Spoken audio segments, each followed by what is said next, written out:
दोस्तों, कभी कभी हम जिंदगी की दौड़ में इतने आगे बढ़ जाते हैं कि पीछे छूटे उन पैरों को भूल जाते हैं जिनकी बदौलत हम दौड़ना सीखे थे। ये कहानी है एक पिता और उसके पुराने जूतों की। एक छोटे से कस्बे में एक बूढ़ा आदमी रोज सुबह सड़क किनारे बैठा नजर आता था। उसके सामने एक पुरानी लकड़ी की पेटी होती जिसमें कुछ पॉलिश की डिब्बियां और एक टूटा हुआ ब्रश रखा होता। वो राहगीरों के जूते पॉलिश करता और उसी से अपना गुजारा चलाता। लोग हंसते, मजाक उड़ाते, लेकिन किसी को ये नहीं पता था कि वो बूढ़ा ये सब क्यों करता।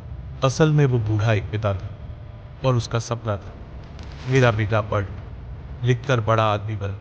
वो दिन रात मेहनत करता, बरसात हो या धूप। वो सड़क पर खड़ा होकर पसीने से तर बतर जूते चमकाता, खुद भूखा रह जाता, लेकिन बेटे के लिए कभी खाना कम नहीं पड़ने देता।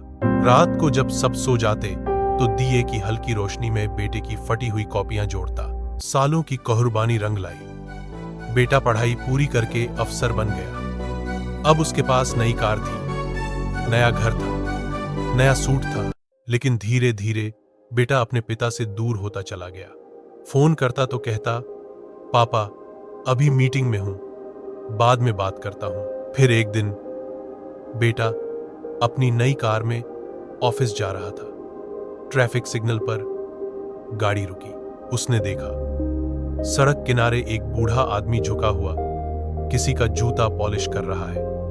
हाथ कांप रहे थे, माथे पर पसीना था, लेकिन आंखों में वही पुराना सपना। बेटे ने गौर से देखा, वो बूढ़ा और कोई नहीं, उसका अपना पिता था। पिता ने ऊपर देखा और हल्की मुस्कान के साथ कहा, बेटा पहचान लिया, ये जूते आज भी तेरे सपनों की चमक के लिए ही पॉलिश हो रहे हैं। बेटे का दिल टूट गया। उसकी आंखों के सामने वो सारे दृश्य घूम गए। पिता का भूखा रहना, बरसात में भीगते हुए पॉलिश करना, रातों की नींदें छोड़कर उसके सपनों को सहेजना। बेटा गाड़ी से उतरा, पिता के पैरों पर गिर पड़ा, आंसू बहते हुए कहने लगा, पापा मैंने सब कुछ पा लिया, लेकिन आपको खो दिया। मैंने आपकी कुर्बानियां भूल गया। अब नहीं, अब आपके हाथों में ब्रश नहीं, सिर्फ आराम होगा। पिता की आंखें नम थीं, लेकिन चेहरे पर मुस्कान थी। उन्होंने बेटे के सिर पर हाथ रखा और बोले, बेटा आज मुझे लगता है कि मेरे पुराने जूते सच में रंग ला गए। दोस्तों, याद रखो, जूतों की चमक पॉलिश से नहीं आती, वो आती है उस पसीने से जो किसी पिता ने अपने सपनों को कुर्बान करके बहाया हो। अगर ये कहानी आपके दिल को छू गई तो मेरे चैनल आनी का कार्टून चैनल को लाइक, सब्सक्राइब और शेयर जरूर करें।